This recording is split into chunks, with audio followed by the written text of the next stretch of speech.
Assalamu alaikum. I think we are in live.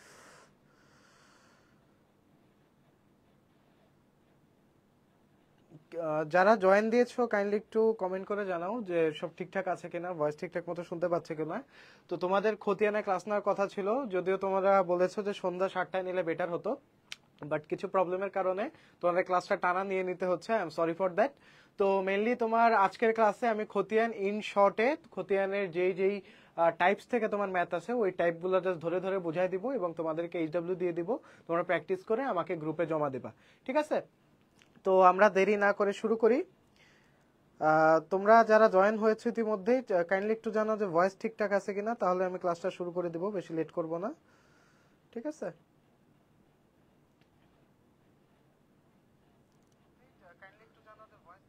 Okay, I guess voice বা display সবকিছু ঠিকঠাক বোঝা যাচ্ছে।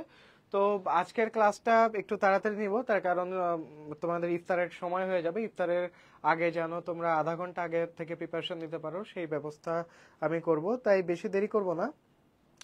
তো মেইন যে পার্টগুলো আছে, মেইন টাইপগুলো আছে, ওগুলো তোমাদেরকে ধরে ধরে বোঝাই দিব এবং এমসিকিউ এর জন্য তোমার কোন পার্ট থেকে কোশ্চেন আসবে এবং কি কি ইম্পর্টেন্ট এমসিকিউ আছে সেগুলো তোমাদেরকে ধরে ধরে প্র্যাকটিস করাই দিব। হ্যাঁ, তো খতিয়ান সম্পর্কে বলার আগে, মানে খতিয়ান এই চ্যাপ্টারটা আলোচনা করার আগে তোমাদেরকে আমি একটু রিওয়াইন্ড দিই যে হিসাব বিজ্ঞানের যে চক্রগুলো আছে, চক্রগুলোর মধ্যে সর্বপ্রথম ধাপটা হচ্ছে লেনদেন শনাক্তকরণ, তারপর লেনদেন লিপিবদ্ধকরণ, হ্যাঁ, তারপর হচ্ছে তোমার জাবেদাভুক্তকরণ, তারপরে তোমার খতিয়ানভুক্তকরণ। তো এই যে চারটা পার্ট, এই চারটা পার্টের মধ্যে চতুর্থ ধাপে হচ্ছে খতিয়ানের ভুক্তকরণ আছে। হ্যাঁ, তো খতিয়ান হচ্ছে হিসাবের পাকা বই। হ্যাঁ, খতিয়ান হিসাবের কি বই? খতিয়ান হিসাবের পাকা বই।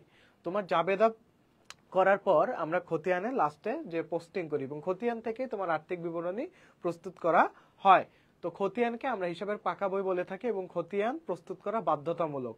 তো এটা তোমার কোশ্চেন আসতে পারে যে খতিয়ান প্রস্তুত করা কি বাধ্যতামূলক নাকি বাধ্যতামূলক না, নাকি ঐচ্ছিক, বা নাকি না করলেও চলবে। তো তোমাদের এমসিকিউতে যা যা আসবে, এমসিকিউ এর জন্য যে গুরুত্বপূর্ণ লাইনগুলো সেগুলো আমি দাগিয়ে দিব, কোনো সমস্যা নাই। তো চলো দেরি না করে শুরু করি। মানবিকের কি ক্লাস হয়? ফাইজা টুয়া, আপাতত মানবিকের কোনো ক্লাস হচ্ছে না। মানবিকের ক্লাস বলতে তোমার ইংলিশের ক্লাসটা মেইনলি হচ্ছে। ইংলিশ তো তোমার হচ্ছে মানবিক, ব্যবসা শিক্ষা সবারই আছে, তাই না? সায়েন্স সবারই আছে। তো আপাতত তোমার ইংলিশের ক্লাস হচ্ছে, নেক্সটে আমরা মানবিকের ক্লাস দিব। মানবিকের ক্লাস নেক্সটে আমরা রেগুলার শিডিউল করে দিয়ে দিব। হ্যাঁ, তো তোমরা আর্টস কমের সাথে থাকবে আশা করি। আর মানবিকের কি কি ক্লাস চাচ্ছ এটা একটু কাইন্ডলি কমেন্টে জানাও যে ভাইয়া আমাদের মানবিকের এই সাবজেক্টগুলোর এই চ্যাপ্টারে প্রবলেম হয়, তাহলে ওইভাবে তোমাদের মানবিকের জন্য আমি লাইভ ক্লাস অ্যারেঞ্জ করব শুক্রবারে। তাহলে তোমাদের ব্যবসা শিক্ষার্থীদের জন্য একটা স্লট থাকবে, মানবিকের শিক্ষার্থীদের জন্য একটা স্লট থাকবে। ওকে, আচ্ছা, তো গেল। তো হিসাব বিজ্ঞানের খতিয়ান চ্যাপ্টারটা এখন আমরা দেখব। তো চলো আমরা পার্ট বাই পার্ট পড়বো। যে প্রথমে আমাদের বুঝতে হবে যে খতিয়ান মূলত তোমার কয় প্রকার। খতিয়ান মূলত তোমার দুই প্রকার, একটা হচ্ছে তোমার সাধারণ খতিয়ান আর একটা হচ্ছে তোমার সহকারী খতিয়ান। হ্যাঁ, তো সাধারণ খতিয়ান মূলত তোমার দেনাদার এবং পাওনাদার হিসাবকে বোঝায়। কি কি বোঝায়? দেনাদার এবং পাওনাদার হিসাবকে আমরা সাধারণ খতিয়ান বুঝিয়ে থাকি।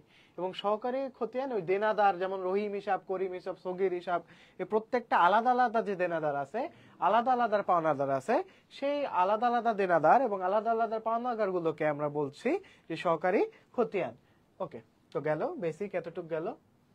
তারপরে আসি যে খতিয়ান প্রস্তুতে আমরা দুই ধরনের ছক ব্যবহার করি। কয় ধরনের ছক ভাইয়া? দুই ধরনের ছক ব্যবহার করি খতিয়ান প্রস্তুতে। দুই ধরনের ছক ব্যবহার করি। হ্যাঁ, ছক ব্যবহার করি। একটা হচ্ছে তোমার টি ছক, একটা হচ্ছে টি ছক, আর একটা হচ্ছে চলমান জের ছক। একটা হচ্ছে টি ছক আর একটা হচ্ছে চলমান জের ছক। ওকে, তো মূলত চলমান যে ছকটা, মানে চলমান যে ছক, টি ছক দুইটাই ইজি, বাট চলমান যে ছকে তোমার হিসাব করা, হিসাব নিকাশ করা মূলত সহজ। তোমার এখানে ওই balance BD, balance CD, regular কোনো ঝামেলা নাই। তো এখন আসি, খতিয়ান আমার ভালো মতো বুঝতে গেলে বা খতিয়ানে ভালো মতো পোস্টিং করতে গেলে আমার প্রতিটা হিসাবের শ্রেণী বিভাগ সম্পর্কে জানতে হবে। তো দেখো, হিসাবের শ্রেণী বিভাগের মধ্যে সম্পদের মধ্যে আছে নগদ হিসাব, যেটাকে আমরা চলতি সম্পদ বলি, আসবাবপত্র হিসাব, যেটাকে আমরা স্থায়ী সম্পদ বা দীর্ঘমেয়াদী সম্পদ বলি, দেনাদার হিসাব, এটা চলতি সম্পদ, অগ্রিম খরচ হিসাব, চলতি সম্পদ, মজুদ পণ্য, চলতি সম্পদ। হ্যাঁ, এখানে একটা জিনিস মাথায় রাখবা, এই মজুদ পণ্য মানে অবশ্যই তোমার সমাপনী মজুদ পণ্য, অবশ্যই তোমার কি মজুদ পণ্য, সমাপনী মজুদ পণ্য। আর প্রারম্ভিক মজুদ পণ্যটা নরমালি তোমার ব্যয় হিসেবে কাউন্ট করা হয়। ভূমি ও দালান কোঠা, যন্ত্রপাতি, সুনাম সবগুলোই কি তোমার সম্পদের মধ্যে পড়তেছে। তারপরে দায়, দায় হচ্ছে দুই প্রকার, একটা হচ্ছে স্বল্পমেয়াদী দায় আর একটা হচ্ছে দীর্ঘমেয়াদী দায়। এখানে পাওনাদার, বকেয়া খরচ, অনুপার্জিত আয় হিসাব, এই তিনটা হচ্ছে তোমার স্বল্পমেয়াদী দায়, আর ঋণ হচ্ছে তোমার দীর্ঘমেয়াদী দায়। বোঝা গেল?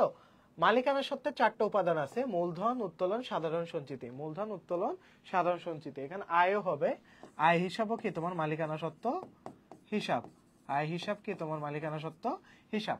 হ্যাঁ, তো আয় ব্যয় এটা মূলত মালিকানা সত্ত্বই তোমার ইম্প্যাক্ট ফেলে, আয় ব্যয় আর মালিকানা সত্ত্বকে ইম্প্যাক্ট ফেলে। মালিকানা সত্ত্বকে বাড়ায় দেয় আয় এবং কমায় দেয় ব্যয়। ওকে, তো আয়ের মধ্যে কি কি আছে? বিক্রয় আছে, প্রাপ্ত, সকল প্রকার প্রাপ্ত হচ্ছে আয়ের মধ্যে পড়বে, সকল প্রকার প্রাপ্ত আয়ের মধ্যে পড়বে। তেমনি ভাবে সকল প্রকার প্রদত্ত ব্যয়ের মধ্যে পড়বে। হ্যাঁ, শিক্ষানবিশ সালামি একটা আয়, কিন্তু শিক্ষানবিশ ভাতা একটা ব্যয়, এতটুকু মাথায় রাখবা। হ্যাঁ, বিজ্ঞাপন, বীমা, ভাড়া, কর, বিকর এগুলা দেখলে বুঝতে পারি যে এগুলা আমার ব্যয় বা এগুলো আমার আয়। তো এই কম্পোনেন্ট গুলো জানা আমার জরুরি, যে কোনটা আমার আয়ের মধ্যে পড়তেছে, কোনটা আমার ব্যয়ের মধ্যে পড়তেছে। এখন আসি যে খতিয়ানে আমরা কিভাবে পোস্টিং করি। তো খতিয়ানের পূর্ববর্তী ধাপ আমরা কি বলেছিলাম? খতিয়ানের পূর্ববর্তী ধাপ আমরা বলেছিলাম যে জাবেদা। কি বলেছিলাম?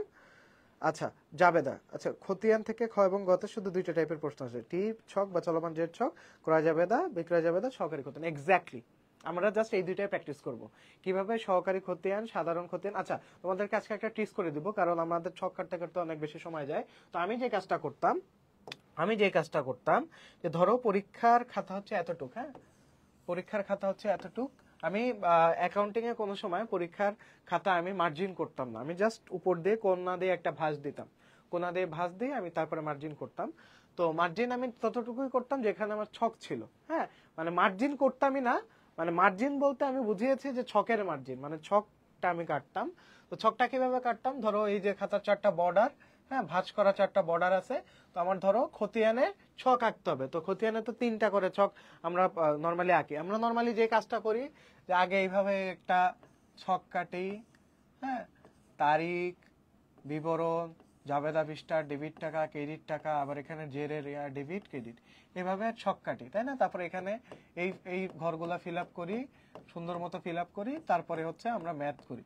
তো এইভাবে আমরা এভারেজ স্টুডেন্ট, মানে কি ম্যাক্সিমাম স্টুডেন্টই এভাবে ফাংশন করি। কিন্তু আমি যে কাজটা করতাম সেটা হচ্ছে আমি একসাথে ছক কাটতাম। একসাথে কিভাবে ছক কাটতাম? যে 3টা করে, দেখো 3টা করে, এক, আচ্ছা সরি,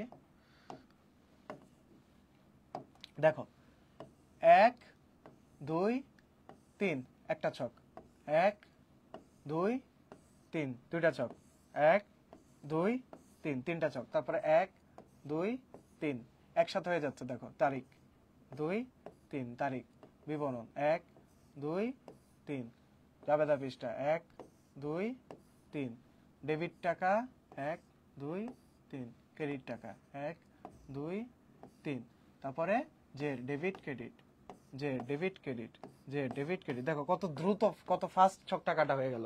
তারপরে আমি যে কাজটা করতাম, এই বিবরণ টিবরণ এই ঘোড়ার ডিম পরে লিখতাম। আগে হচ্ছে আমি ম্যাথ ক্যালকুলেট করে লিখতাম, কারণ তুমি এখানে তারিখ, বিবরণ, জাবেদা পৃষ্ঠা খুব নীল কালি দিয়ে লিখলা, এখানে যে তুমি আসল ম্যাথটাই করলা না, তাহলে কিন্তু তোমার পরীক্ষার হলে শুধু শুধু টাইম ওয়েস্ট হয়। তো এই ট্রিক্সটা ইউজ করতে পারো, তোমাদের কাজে দিবে। ঠিক আছে? আচ্ছা, ইকোনমিক জিওগ্রাফি ক্লাস নেন ভাই? অবশ্যই। ইকোনমিক জিওগ্রাফির কোন কোন চ্যাপ্টারে সমস্যা হয় ফাইজা একটু কাইন্ডলি বলো। তোমরা যদি একটু লিস্ট করে দাও তাহলে আমি ওইভাবে ক্লাস অ্যারেঞ্জ করব, ওইভাবে আমি বলে দিব, হ্যাঁ, যে ক্লাস নেওয়ার জন্য। আচ্ছা দেখো, জাবেদা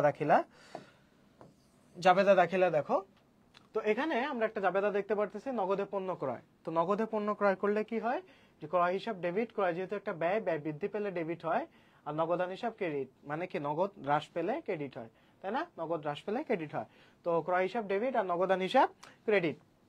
তো দেখো খতিয়ানে পোস্টিং এর ক্ষেত্রে এটা একটা টি ছক, এটা একটা কি ছক? টি ছক। এরকম ডেবিট ক্রেডিট দেখবে আলাদা থাকবে, টি ছক।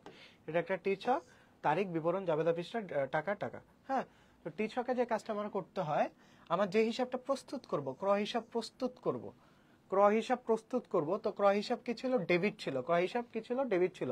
তার মানে আমার টাকার অঙ্কে ডেবিটের ঘরে বসাবো, আর বিবরণে আমরা ক্রেডিট বিবরণটা লিখবো। কি লিখবো? ক্রেডিট বিবরণটা লিখবো, বোঝা গেছে? সব ক্ষেত্রে এখানে ক্রেডিট হবে, আর টাকার অঙ্ক সবসময় ডেবিট বিবরণে লিখবো। তেমনি ভাবে নগদান হিসাব আমার কি ক্রেডিট, তার মানে আমার টাকার অঙ্কে দেখো ক্রেডিট সাইডে বসছে 5,000 টাকা, কিন্তু বিবরণে আমার ডেবিট হিসাব খাতটা লিখছি, বোঝা গেছে? তো এইভাবে আমার হচ্ছে টি ছকটা প্রস্তুত করতে হয় বা খতিয়ানে পোস্টিং করতে হয়। ওকে, তোমরা সবাই কম বেশি জানো, তাও আমি তোমাদেরকে একটু রিভাইজ দিয়ে দিলাম। হ্যাঁ, এখন আসি। আচ্ছা, এখানে উল্টা মানে এখানে একটু বিশ্লেষণ করা আছে, যে বিশ্লেষণটা তোমাদের দরকার নেই। তো দেখো ব্যালেন্স কিভাবে নির্ণয় করা, দেখো নগদ বিক্রয় 20,000 টাকা, আসবাবপত্র ক্রয় 15,000 টাকা, মানে আরো দুইটা ইয়া অ্যাড হলো। তো দেখো আমাদের কত ছিল, এটা হচ্ছে তোমার জাবেদা, আগে জাবেদা করে নিতে হবে। তোমার খতিয়ান প্রস্তুতের পূর্ব শর্ত হচ্ছে জাবেদা করা। তো তোমার এটা জাবেদা কি, নগদে বিক্রয় 20,000 টাকা, নগদান হিসাব ডেবিট, নগদান হিসাব ডেবিট, বিক্রয় হিসাব ক্রেডিট, বিক্রয় করলে আয় হয়, আয় হিসাব ক্রেডিট। আর সেকেন্ড জাবেদাটা কি হবে, আসবাবপত্র ক্রয়, তার মানে কি আসবাবপত্র হিসাব ডেবিট আর নগদান হিসাব ক্রেডিট, আসবাবপত্র হিসাব ডেবিট আর নগদান হিসাব ক্রেডিট। এখন আমরা নগদান হিসাব প্রস্তুত করতেছি টি ছকে। তো টি ছকে আমরা কিভাবে ফাংশন করি দেখো, টি ছকে কিভাবে ফাংশন করতেছি দেখো। নগদান হিসাব মার্চ 3-এর লেনদেন কি, মার্চ 3-এর লেনদেন, নগদান হিসাব ডেবিট, তাই না? তার মানে আমার ডেবিটের ঘরে অঙ্ক যাবে, এই যে ডেবিট, ডেবিট কোথায়, এই যে ডেবিটের ঘরে 20,000 টাকা গেল, 20,000 টাকা গেল। আমার ক্রেডিট হিসাব কাজ কোনটা, বিক্রয় হিসাব, বিক্রয় হিসাব এখানে লিখে দিলাম। হ্যাঁ, তারপর আমার নগদান হিসাব এখানে আবার ক্রেডিট আসতেছে, নগদান হিসাব আমার এখানে কি আসতেছে, ক্রেডিট আসতেছে।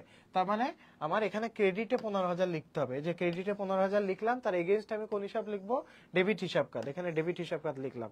এখন জেড টেনে দাও, জেড টেনে 20,000 20,000, তাহলে আমার দেখতে হবে যে কোন হিসাব খাতটা বড়। যদি এই হিসাব খাতটা বড় হতো তাহলে ব্যালেন্স বিডিটা এখানে হতো, ঠিক আছে? হ্যাঁ, এখানে মূলত সরি, যদি এই হিসাব কার্ডটা বড় হতো, হ্যাঁ, এখানে তোমার মূলত হিসাব কার্ড বড় কোনটা, মানে ডেবিট সাইডেরটা বড়, রাইট? 20,000 20,000 বড়, তার মানে আমার গ্যাপ আছে কোথায়, গ্যাপ আছে কোথায়, 15,000 5,000 শর্ট আছে কোথায়, ক্রেডিট সাইডে, রাইট? তাহলে 5,000 আমি ব্যালেন্স সিডি দিব, ব্যালেন্স সিডি দিব। সিডি মানে কি, তোমার জমাতিরিক্ত, ব্যালেন্স জমাতিরিক্ত। হ্যাঁ, মানে এটা গ্যাপ আছে বা শর্ট আছে, শর্ট বুঝাতে আমরা ব্যালেন্স সিডি ব্যবহার করি, শর্ট বুঝাতে আমরা কি ব্যবহার করি, ব্যালেন্স সিডি। তাহলে এখানে 5,000 টাকাটা, এখানে 5,000 টাকাটা হয়ে যাবে ব্যালেন্স সিডি করে, আমরা মিল করে টোটাল 20,000 দিয়ে দিব। আমরা একটা জিনিস খেয়াল রাখবো, যেই মাসের আমরা ব্যালেন্স সিডি নামাবো, তার পরবর্তী মাসে আমরা ব্যালেন্স বিডি অপোজিট সাইডে নিয়ে যেতে হবে। যেহেতু আমার ক্রেডিট সাইডে ব্যালেন্স সিডি আছে, এটাই আমার ব্যালেন্স বিডি হিসেবে পরবর্তী মাসের ব্যালেন্স বিডি হয়ে যাবে। হ্যাঁ, ব্যালেন্স সিডিটা চলে যাবে কি পরবর্তী মাসের ব্যালেন্স বিডি, যেমন 31-এ মাসের ছিল এপ্রিল 1-এর ব্যালেন্স বিডি আমি টানলাম ডেবিট সাইডে, তেমনি ভাবে ডেবিট সাইডে যদি এখানে 15 থাকতো, তাহলে ডেবিট সাইডে আমি এখানে কি দিতাম, ব্যালেন্স সিডি দিয়ে 5,000 মিল করে এখানে আবার ব্যালেন্স বিডি দিয়ে দিতাম, বোঝা গেছে? তো এইভাবে আমরা খতিয়ানে পোস্টিং করি বা টি ছকে পোস্টিং করি। আর হচ্ছে তোমার চলমান জেড ছকে এত বেশি ঝামেলা নাই, চলমান জেড ছকে জাস্ট অ্যামাউন্ট বসালেই হয়ে যাবে। যেমন এখানে তোমার কি ছিল, আচ্ছা এখানে নগদান হিসাবটাই আমরা চলমান জেড ছকে করি। হ্যাঁ, নগদান হিসাব, নগদান হিসাব চলমান জেড ছকে একটু ছোট করে করতেছি, দেখো তারিখ, বিবরণ, জাবেদা রেজিস্টার, ডেবিট টাকা, ক্রেডিট টাকা, জেড ডেবিট ক্রেডিট। হ্যাঁ, তাহলে বিবরণে কি হতো, নগদান হিসাব ডেবিট, বিক্রয় হিসাব, এখানে বিক্রয় হিসাব লিখতাম, বিক্রয় হিসাব ক্রেডিট, নগদান হিসাব কি ছিল, ডেবিট ছিল, তাই না? এখানে ডেবিট টাকা, ডেবিট টাকা কত লিখতাম, 20,000, ডেবিট টাকায় 20,000 লিখতাম, এখানে জেরে 20,000 নামাতাম, রাইট? 20,000 নামাতাম। তারপরে এখানে নগদান হিসাব কি আছে, ক্রেডিট, কি এগেইনস্টে কি হিসাব, আসবাবপত্র হিসাব, আসবাবপত্র হিসাব কত ছিল, 15,000, তাহলে আমার ক্রেডিট সাইডে 15,000, এখানে 15,000 দিয়ে ক্রেডিট সাইডে, তাহলে 20 থেকে 15,000 গেলে কত থাকে, 5,000, তাহলে এখানে 5,000 থাকতেছে। তো এইভাবে আমার হচ্ছে খতিয়ান মানে চলমান ডেট ছকে আমরা এইভাবে ক্যালকুলেট করতাম, বোঝা গেছে? আমি ঠিকঠাক মতো হয়তো বা এক্সপ্লেন করে বলে দিতে, মানে এখানে ঠিকঠাক মতো তোমাদের হয়তো বোঝা যাচ্ছে না, বাট এরকমই তোমার ছকটা হবে। হ্যাঁ, এখানে 20,000, এখানে 20,000, 20 থেকে 15 বাদ দিলে 5 থাকে, এটা হচ্ছে জেরের ক্ষেত্রে, জেরের ঘর। হ্যাঁ, জের। আচ্ছা, জাবেদা এবং খতিয়ান মিলিয়ে সৃজনশীল আছে, হ্যাঁ জাবেদন এবং খতিয়ান মিলিয়ে তোমার সৃজনশীল আসার চান্সেস বেশি। ওকে, গেল। তারপর এখানে খতিয়ান এবং জাবেদার মধ্যে পার্থক্য দিছে, পার্থক্য তোমাদের বোঝা লাগবে না, এগুলো কমন সেন্স বোঝা যায়। এটা হচ্ছে তোমার এমসিকিউ এর জন্য খুবই খুবই খুবই ইম্পর্টেন্ট। এই পার্থক্য একদম মুখস্থ করে ফেলো, আমার সাথে সাথে বলো যে সিডি মানে কি, ক্যারিড ডাউন, মানে কি স্থানান্তরিত হবে। সিডি মানে কি, ক্যারিড ডাউন, স্থানান্তরিত হবে। বিডি মানে কি, ব্রড ডাউন, উপর থেকে আনিত, মানে স্থানান্তরিত হয়েছে। স্থানান্তরিত হবে হচ্ছে সিডি, আর বিডি হচ্ছে অলরেডি স্থানান্তরিত হয়েছে। সিএফ মানে ক্যারি ফরওয়ার্ড, মানে সম্মুখে নিত, বিএফ মানে ব্রড ফরওয়ার্ড, পেছন থেকে আনিত। মেইনলি তোমার এই দুইটা ইম্পর্টেন্ট। হ্যাঁ, মেইনলি তোমার সিডি আর বিডি ইম্পর্টেন্ট, স্থানান্তরিত হবে আর স্থানান্তরিত হয়েছে। আচ্ছা, গেল। তারপরে চলমান যে ছক, এই যে যেটা দেখাইছি দেখো সেম জিনিস, বিক্রয় হিসাব, আসবাবপত্র হিসাব, ডেবিটে 20,000, ডেবিটে 20,000, 15, 20 থেকে 15 বাদ দিলে 5,000 থাকে। হ্যাঁ, এখানে আর টি ছকের মতো তো ঝামেলার বিষয় নেই। আমি সাজেস্ট করব, পার্সোনালি সাজেস্ট করব চলমান যে ছক দিয়ে করবা, যদি না উল্লেখ থাকে যে টি ছকে প্রস্তুত করো। হ্যাঁ, তারপরে দেখো এখানে আমরা পোস্টিং করার সময় কিছু জিনিস মাথায় রাখবো, যে চলমান ট্রেড ছক উদ্ধৃত লেখার জন্য পৃথক কলাম রয়েছে। ডেবিট পোস্টিং হলে ব্যালেন্স, ডেবিট ব্যালেন্স হবে। ক্রেডিট পোস্টিং হলে তোমার হিসাবের উদ্ধৃত ডেবিট ব্যালেন্স মাইনাস হবে।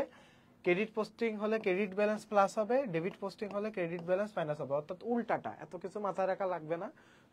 সোজা কথা হচ্ছে ডেবিট পোস্টিং যদি হয়, অর্থাৎ তোমার উদ্ধৃতটা যদি ডেবিট সাইডে তোমার অ্যামাউন্টটা বসে, তাহলে ডেবিট ব্যালেন্স বৃদ্ধি পাবে। ডেবিট ব্যালেন্স কি পাবে? বৃদ্ধি পাবে। যদি ক্রেডিট পোস্টিং হয় তার মানে কি ডেবিট ব্যালেন্সকে কমায় দিবে। ক্রেডিট পোস্টিং হলে উদ্ধৃতটা ডেবিট ব্যালেন্সকে কি করবে? কমায় দিবে। তেমনি ভাবে ক্রেডিট পোস্টিং হলে ক্রেডিট ব্যালেন্স বাড়বে, আর ডেবিট পোস্টিং হলে ক্রেডিট ব্যালেন্স কমায় দিবে, অর্থাৎ উল্টাটা। ডেবিট পোস্টিং ক্রেডিট পোস্টিং এটার উল্টাটা। হ্যাঁ, এটা মুখস্থ করার দরকার নেই। তো এখানে দেখো হিসাবে সাধারণ বা স্বাভাবিক উদ্ধৃত, এটা আমি গত ক্লাসে লেনদেন বোঝাতে যে বলেছিলাম যে সম্পদ সাধারণত ডেবিট ব্যালেন্স দেয়, দায় সাধারণত ক্রেডিট ব্যালেন্স দেয়, মালিকানা সত্ত্ব ক্রেডিট ব্যালেন্স দেয়, আয় ক্রেডিট ব্যালেন্স দেয়, আর ব্যয় ডেবিট ব্যালেন্স দেয়। এটাকে সহজে আমি বলেছিলাম সবসময় মনে রাখবা, সম্পদ ও ব্যয় বৃদ্ধি পেলে ডেবিট, হ্রাস পেলে ক্রেডিট। এটা স্বাভাবিক জের হচ্ছে ডেবিট। হ্যাঁ, দায় মালিকানা সত্ত্ব আয়, এটা হচ্ছে বৃদ্ধি পেলে ক্রেডিট,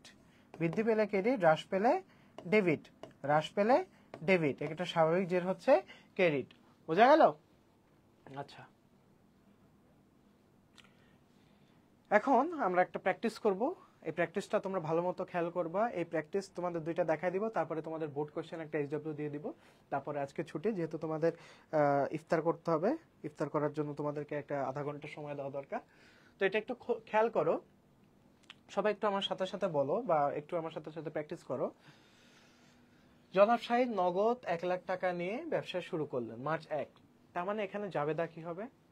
নগদ টাকা নিয়ে ব্যবসা আরম্ভ করলেন, একদম সোজা জাবেদা। বলো তো কি হবে? নগদ কি হবে বলো তো, দ্রুত দ্রুত বলো।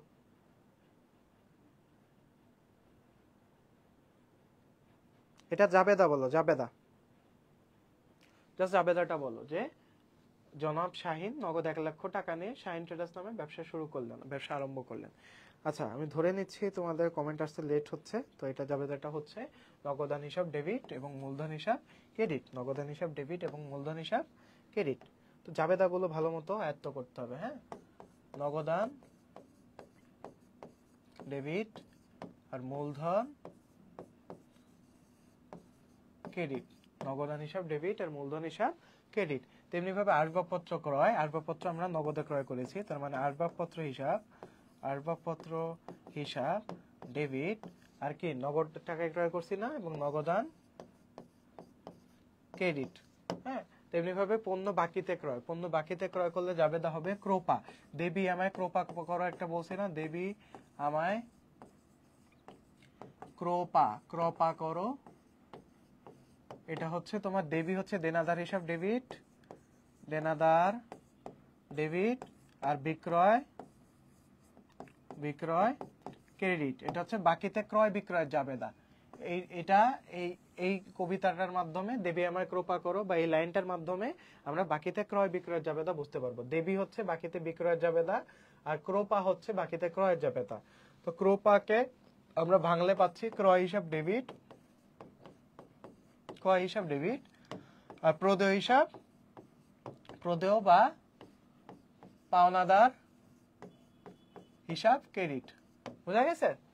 তো বাকিতে ক্রয় পণ্য বিক্রয়, এটা নগদে পণ্য বিক্রয় হয়েছে, তার মানে কি নগদান হিসাব ডেবিট, বিক্রয় হিসাব ক্রেডিট। বই ফেরত, আন্তঃফেরত মানে বিক্রয় ফেরত, বই ফেরত মানে ক্রয় ফেরত। হ্যাঁ, তো ক্রয় ফেরত তোমার নরমালি ক্রয় ফেরত ক্রয়কে কমায় দেয়, তো ক্রয় ফেরত হচ্ছে উল্টাটা পাক্র। হ্যাঁ, পাওনাদার হিসাব ডেবিট, ক্রয় ফেরত হিসাব ক্রেডিট, পাক্র। ওখানে যদি বাকিতে ক্রয়ের জাবেদা যদি ক্রয় হিসাব ডেবিট ক্রোপা হয়, তাহলে এটা হবে পাক্র, অর্থাৎ পাওনাদার হিসাব ডেবিট, ক্রয় ফেরত হিসাব ক্রেডিট। পাওনাদারকে পরিশোধ 10,000 টাকা, তার মানে কি পাওনাদার কমে গেল, পাওনাদার বৃদ্ধি পেলে ক্রেডিট হয়, হ্রাস পেলে ডেবিট হয়। তার মানে পাওনাদার হিসাব ডেবিট এবং নগদান হিসাব ক্রেডিট, পাওনাদার হিসাব ডেবিট এবং নগদান হিসাব ক্রেডিট। বোঝা গেল? তারপরে ব্যাংকে হিসাব খোলা হলো, তার মানে এটা হচ্ছে কন্ট্রাএন্ট্রি, এটা হচ্ছে কন্ট্রাএন্ট্রি, মানে একটা সম্পদ বাড়লে আর একটা সম্পদ কমবে, এই ধরনের এন্ট্রিকে আমরা বলি কন্ট্রাএন্ট্রি। কি বলি? কন্ট্রাএন্ট্রি বলি।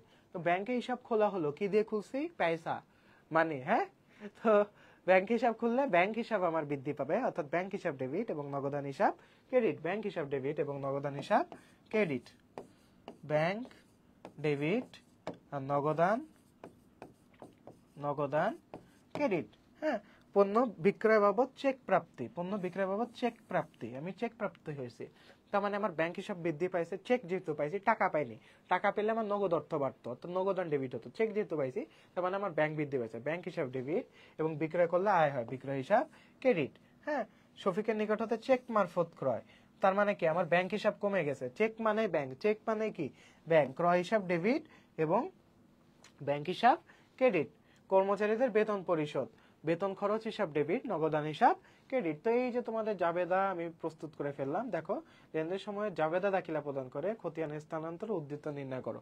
তো তোমার ক্ষয়ে থাকবে জাবেদা প্রস্তুত করো, গয়ে থাকবে খতিয়ান প্রস্তুত করো, হয় টি ছক না হয় কি তোমার চলমান জের ছক, এর বাইরে তোমার কোশ্চেন আসবে না। বোঝা গেল? আচ্ছা, তো এতটুকু কার কোনো প্রবলেম আছে? এই যে জাবেদা আমি বিশ্লেষণ করে দিলাম, জাবেদা নিয়ে কি কারো কোনো কনফিউশন আছে?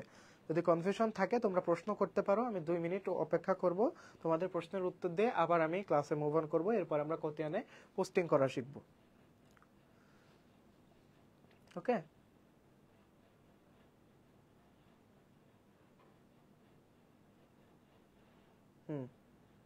Very good. কারো কোনো প্রবলেম আছে জাবেদায়?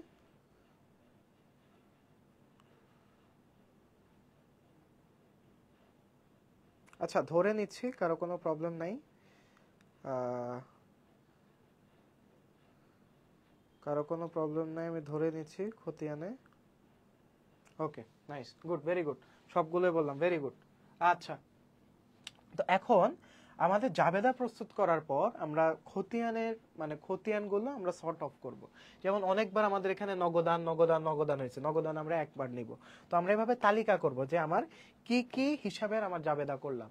তো প্রথমে নগদান হিসাব, তারপরে মূলধন হিসাব, তারপরে আসবাবপত্র ক্রয়, পাওনাদার বিক্রয়, বই ফেরত হিসাব, ব্যাংক হিসাব, বেতন হিসাব, এই যে তোমার হিসাবগুলো আছে, হিসাবগুলোর একটা তালিকা করব। তারপর ওই হিসাব অনুযায়ী মেইনলি আমি যে কাজটা করতাম, আগে জাবেদা প্রস্তুত করে নিতাম, তারপরে জাবেদা দেখে খতিয়ানে পোস্টিং করতাম। হ্যাঁ, তো জাবেদার যে ব্যালেন্স আছে, ব্যালেন্সটাই মূলত তোমার পোস্টিং করতে হয়। তাহলে দেখো আমার ফার্স্টে নগদান হিসাবটা প্রস্তুত করি, এখানে টি ছক করছে, যদি টি ছক না করতে চাও মানে তুমি নগদান চলমান জেড ছকও করতে পারো, ওইটা বেশি ইজি লাগে।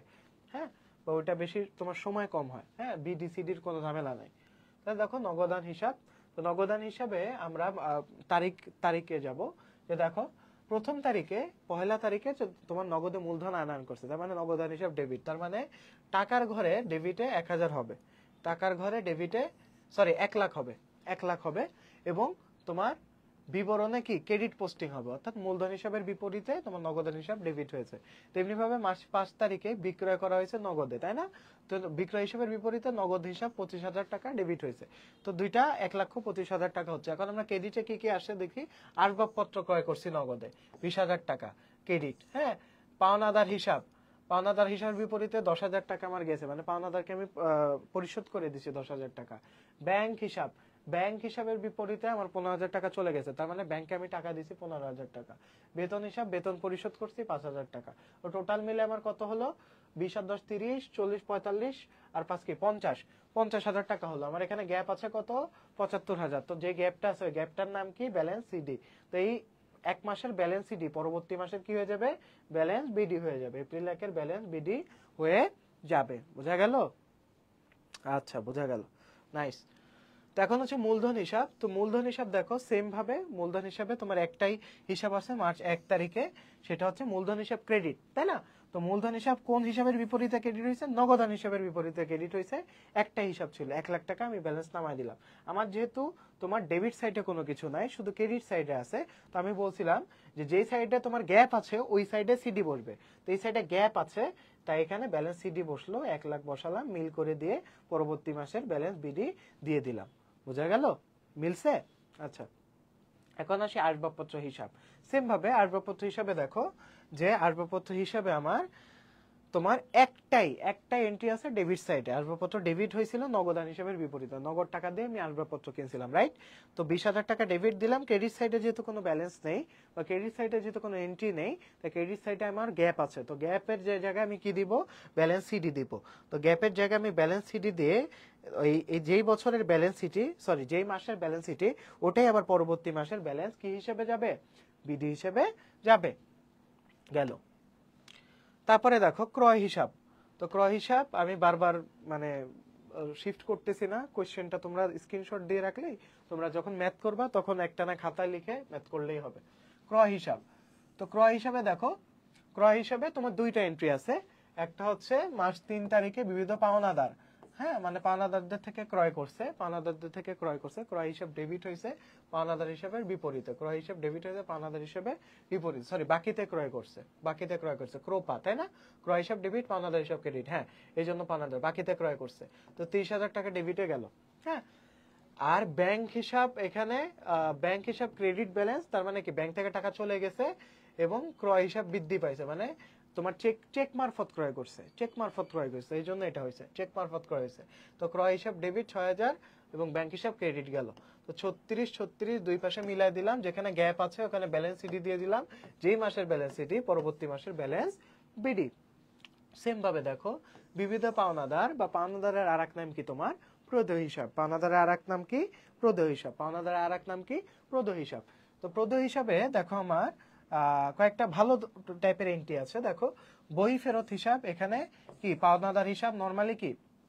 পাওনাদার হিসাব নরমালি ক্রেডিট হয়, কিন্তু এখানে ডেবিট হয়েছে। তার মানে কি?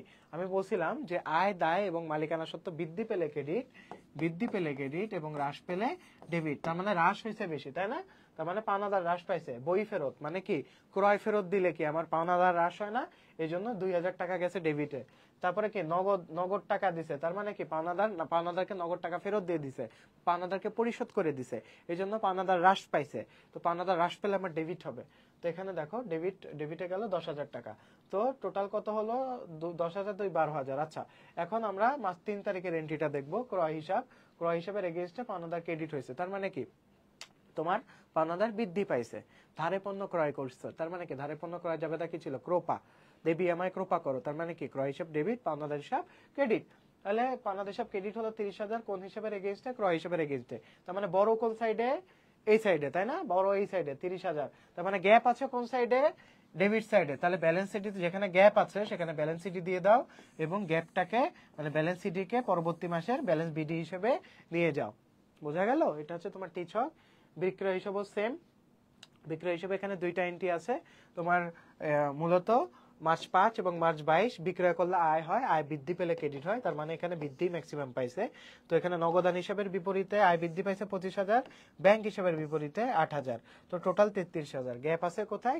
ডেবিট সাইডে। তো ব্যালেন্স সিডি দিয়ে 33,000 দিয়ে দাও, দিয়ে পরবর্তী মাসের ব্যালেন্স বিডি হিসেবে মিলায় দাও। বোঝা গেল? তারপরে আসি, এরপরে বই ফেরত, ব্যাংক হিসাব, বেতন হিসাব। দেখো বই ফেরতেও তোমার সেম জিনিস, বই ফেরতেও তোমার একটা এন্ট্রি আছে পাওনাদার। বই ফেরত মূলত মানে কি? বই ফেরত মানে ক্রয় ফেরত। তো পাওনাদার হিসাব ডেবিট, ক্রয় ফেরত হিসাব ক্রেডিট। ক্রয় যদি ডেবিট হয়, ক্রয় ফেরত হিসাব ক্রেডিট হয়। তাহলে ক্রয় ফেরত হিসাব দেখো ক্রেডিটই হয়েছে, কিন্তু কার এগেইনস্টে? পাওনাদারের এগেইনস্টে। যেখানে 2,000 দিলা, যেখানে গ্যাপ আছে ব্যালেন্স সিডি দিয়ে দিলা, পরের মাসে ব্যালেন্স বিডি নিয়ে গেলা। সেম টু সেম ব্যাংক হিসাবেও, যে ব্যাংক হিসাব যদি বৃদ্ধি পায় তাহলে ডেবিট হয়, যদি হ্রাস পায় তাহলে ক্রেডিট হয়। তাহলে দেখো বৃদ্ধি পাইছে এমন দুইটা এন্ট্রি আছে, মার্চ 28 আর মার্চ 22 তারিখে। নগদান হিসাবের এগেইনস্টে ব্যাংক হিসাব বৃদ্ধি পাইছে, বিক্রয় হিসাবের এগেইনস্টে ব্যাংক হিসাব বৃদ্ধি পাইছে। তো 15 আর 8 কত? 23,000। হ্যাঁ, এখানে ক্রয় হিসাব কত? 6,000। গ্যাপ আছে কোন সাইডে? ক্রেডিট সাইডে। তার মানে ব্যালেন্স সিটি ক্রেডিট সাইডে দিয়ে দাও, ওই গ্যাপটা নিয়ে যাও পরবর্তীতে ডেবিট সাইডে। সেম ভাবে বেতন হিসাবও ক্যালকুলেট করবা। একটা মাত্র এন্ট্রি আছে তোমার, মার্চ 28 তারিখে নগদান হিসাবের এগেইনস্টে বেতন হিসাব বৃদ্ধি পাইছে পাইছে, তার মানে খরচ বৃদ্ধি পাইছে 5,000। তো এখানে ব্যালেন্স সিডি যেখানে গ্যাপ আছে দিয়ে দাও এবং গ্যাপটা পরবর্তী মাসের শুরুতে নিয়ে যাও। তো এইভাবে আমরা হচ্ছে সাধারণ খতিয়ান প্রস্তুত করি। হ্যাঁ, সাধারণ খতিয়ান প্রস্তুত করি। এই সাধারণ খতিয়ানটাই দেখো নরমালি আমরা যদি চলমান জেড ছকে করতাম কত ইজিলি ভাবে একটার পর একটা 1 লাখ বসালে 1 লাখ থেকে 20,000 গেলে 80,000 থাকে। হ্যাঁ, 80,000 সাথে 25,000 যোগ হলে আবার 1,05,000 হয়। এর সাথে আবার 10,000 বিয়োগ করে দিলে 95,000 হয়, আবার বিয়োগ 80,000, আবার বিয়োগ 75,000। তো এইভাবে মানে চলমান জেড ছকের সুবিধাটা কি, মানে ডিরেক্ট ক্যালকুলেশন করা যায়। আচ্ছা, গেল। আচ্ছা, এখন আমরা কিছু সাধারণ খতিয়ান, আমরা হচ্ছে একটা সহকারী খতিয়ান দেখবো। দেখো সহকারী খতিয়ানের পোস্টিংটা দেখো। সহকারী খতিয়ানটা আর কিছু না, জাস্ট আমরা যে তোমার ধারে ক্রয় বিক্রয় করেছি, তো ক্রয়ের যে আলাদা আলাদা খাত আছে, যেমন এই যে ক্রয় জাবেদা যে করছি আমার রাজীব স্টোর্স, রাখি ট্রেডার্স, হায়দার এন্টারপ্রাইজ, এই যে তোমার ক্রেডিট খাতগুলো আছে, তার মানে কি ক্রোপা, ক্রয় হিসাব ডেবিট, পাওনাদার হিসাব ক্রেডিট, তার মানে এরা কি পাওনাদার, এরা কি পাওনাদার, এরা হচ্ছে সহকারী খতিয়ান। হ্যাঁ, তো রাজীব স্টোর্স এর নামে আলাদা খতিয়ান খুলবো, রাখি ট্রেডার্স এর নামে আলাদা খতিয়ান খুলবো, হায়দার এন্টারপ্রাইজের নামে আলাদা খতিয়ান খুলবো। তো দেখো রাজীব স্টোর্সে কি, রাজীব স্টোর্সে এটা কি ক্রেডিট সাইডে যাবে না, এটা যেহেতু ক্রেডিট হিসাব খাত, তো ক্রেডিট সাইডে আমি টাকার অঙ্ক বসায় দিব, জাস্ট এখানে ক্রয় হিসাব হবে। তো সবগুলো সেম, দেখো ক্রয় হিসাব, ক্রয় হিসাব, ক্রয় হিসাব, ক্রেডিট সাইডে টাকার অ্যামাউন্ট, ক্রেডিট সাইডে টাকার অ্যামাউন্ট। তো সহকারী খতিয়ান ইজ ভেরি ইজি, সহকারী খতিয়ান প্রচুর ইজি। তো আমাদের মূলত বিক্রয় জাবেদা, ক্রয় জাবেদা এগুলো হচ্ছে আলাদা জিনিস। বিক্রয় জাবেদা থেকে, বিক্রয়তে কি ধারে বিক্রয় জাবেদা বলছিলাম না, দেবী আমাকে ওপা করে, এই দেখো দেবী, দেনাদার হিসাব ডেবিট, বিক্রয় হিসাব ক্রেডিট। ঠিক আছে, তো এই বিক্রয় জাবেদা থেকে আমরা এনটি নিয়ে আমরা কি সাধারণ খতিয়ানে দিই, এই যে বিবিধ দেনাদার হিসাব এর এগেইনস্টে বিক্রয় কি ক্রেডিট হচ্ছে, এই যে বিক্রয় হিসাব ক্রেডিট হচ্ছে, এই জন্য সব ক্রেডিট দিয়ে দিচ্ছে। হ্যাঁ, তো এইভাবে আমরা হচ্ছে সহকারী খতিয়ান প্রস্তুত করব। ক্রয় এবং বিক্রয় জাবেদা থেকে, ক্রয় ফেরত, বিক্রয় ফেরত থেকেও সেমভাবে সহকারী খতিয়ান প্রস্তুত করব।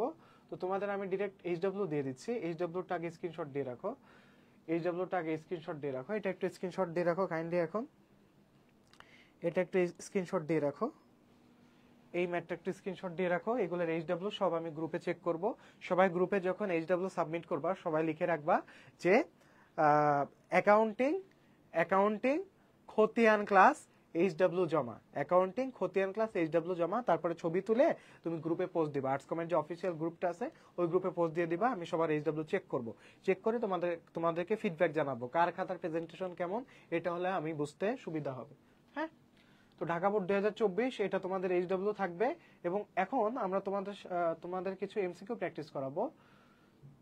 এখানে যদিও অ্যানসার দেওয়া আছে, তাও বোর্ড কোশ্চেনের টাইপগুলা কি হয় এটা একটু দেখো। রেয়ামিল প্রস্তুতের জন্য প্রয়োজনীয় উদ্ধৃত্ত কোথা থেকে সংগ্রহ করা হয়? তো রেয়ামিল এটা মূলত হিসাব চক্রের ধাপ থেকে আসছে। তো রেয়ামিলের পূর্ববর্তী ধাপই হচ্ছে কি তোমার খতিয়ান। তো এটা হবে খতিয়ান। হ্যাঁ, হিসাবের পাকা বই কোনটি? খতিয়ান, যেটা আমি ক্লাসের শুরুর দিকে বলছি। কোনটি সকল বইয়ের রাজা? কি তোমার খতিয়ান। কোনটি থেকে ব্যবসা প্রতিষ্ঠানের সম্পদ, আয়, ব্যয়, মালিকানা সত্ত্ব সম্পর্কে ধারণা পাওয়া যায়? খতিয়ান থেকে। লেনদেনের আশ্রয়স্থল কোনটি? এটা দেখো কতবার বোর্ডে আসছে। লেনদেনের আশ্রয়স্থল কোনটি? লেনদেন সর্বশেষ কোথায় যে আশ্রয় নেয়? লেনদেনের সর্বশেষ আশ্রয়ের জায়গা হচ্ছে খতিয়ান, যেহেতু এটা পাকা বই। খতিয়ান যেহেতু পাকা বই, তাই লেনদেনের সর্বশেষ আশ্রয়স্থল কোনটা? খতিয়ান। লেনদেনের সর্বশেষ আশ্রয়স্থল কোনটা? খতিয়ান। বোঝা গেল? তো এখানে কিছু এমসিকিউ আছে, এমসিকিউ গুলো তোমরা আমি দিয়ে দিচ্ছি। এখন আর তোমাদের প্রায় অলমোস্ট কিছুক্ষণ পরে ইফতারের টাইম হয়ে যাবে, আবার নামাজ আছে, তোমাদের হয়তো বা নামাজ ও বাকি আছে। তো তোমরা একটু স্ক্রিনশট দিয়ে রাখো, একটু কাইন্ডলি স্ক্রিনশট দিয়ে রাখো এমসিকিউ গুলা। একদম যেগুলো এমসিকিউ যেগুলো দরকার সেগুলো আমি দিয়ে রাখছি বোর্ড থেকে। এই যে ব্যবসায়ী হিসাব সংরক্ষণে কোনটি সংরক্ষণ বাধ্যতামূলক? খতিয়ান, এটা আমি কিন্তু পড়াইছিলাম কোনটা বাধ্যতামূলক প্রস্তুত করতে হয়। হ্যাঁ, একদম ক্লাসের শুরুতেই বলছিলাম। দেখো এগুলো স্ক্রিনশট দাও, সব স্ক্রিনশট দাও। স্ক্রিনশট দিয়ে সবাই প্র্যাকটিস করবা বাসায়। হ্যাঁ, স্ক্রিনশট দাও। খতিয়ান প্রস্তুতে সিএফ দ্বারা কি বোঝানো? বলছিলাম এখান থেকে এমসিকিউ আসবে, দেখো দুইবার আসছে। এই যে ক্যারিড ফরওয়ার্ড, ক্যারিড ফরওয়ার্ড কই? এই যে ক্যারিড ফরওয়ার্ড ঘ নাম্বার, দেখছো? যা যা বলছি এগুলো, এর বাইরে থেকে কোনো কিছু আসবে না। এই যে পেছন থেকে আনিতে সংক্ষিপ্ত রূপ কি? এটা হচ্ছে ব্রড ফরওয়ার্ড, পেছন থেকে আনিতে। বলছিলাম না ওই চকটা থেকে এমসিকিউ আসছে, দেখো এটাও আসছে, দেখছো? এই যে ব্রড ফরওয়ার্ড অর্থ কি? দুইবার করে আসছে, মানে একটু ঘুরাই পেঁচায় আসে। হ্যাঁ, পেছন থেকে আনিত। দেখো যা যা বলছি বলছি না, যেখান থেকে এমসিকিউ আসার কথা ওইখান থেকে এমসিকিউ আসছে। হ্যাঁ, এটা একটু উচ্চতর দক্ষতামূলক, এগুলো একটু দ্রুত স্ক্রিনশট দিয়ে নাও, বা স্ক্রিনশট না দিলেও পরবর্তীতে রেকর্ডেড আকারে থাকবে, রেকর্ড দেখে দেখে এভাবে পজ করে করে তুমি স্ক্রিনশট নিতে পারবা। প্রত্যেকটা টপিক ওয়াইজ আলাদা এমসিকিউ আছে, প্রত্যেকটা টপিক ওয়াইজ ইনশাল্লাহ এর থেকে কমন আসবে ইনশাল্লাহ। আজকে ক্লাস যারা করছো আশা করি খতিয়ান নিয়ে আর কারো কোনো সমস্যা নাই। যে এইচডব্লিউ গুলো দিয়েছি আজকে, ইংলিশের যেটা দিলাম, অ্যাকাউন্টিং এর যেটা দিলাম, এইচডব্লিউ এর ফরম্যাটটা বলে দিচ্ছি। এইচডব্লিউ যখন জমা দিবা সবাই ক্যাপশনে লিখবা সাবজেক্ট, লিখবা আগে আগে লিখবা সাবজেক্ট, তারপরে লিখবা টপিক, টপিক, তারপরে ডেট লিখবা, ক্লাস ডেট মানে কোন তারিখে ক্লাসটা করছে, লিখে ছবি তুলে মানে তোমরা জমা দিবা। হ্যাঁ, তারপরে আমি ফিডব্যাক দিব যে কার কতটুকু কোথায় কোথায় ইমপ্রুভ করতে হবে। তো সবাইকে সাথে থাকার জন্য ধন্যবাদ। আজকের ক্লাসে এই পর্যন্তই, দেখা হবে নেক্সট উইকে। আসসালামু আলাইকুম।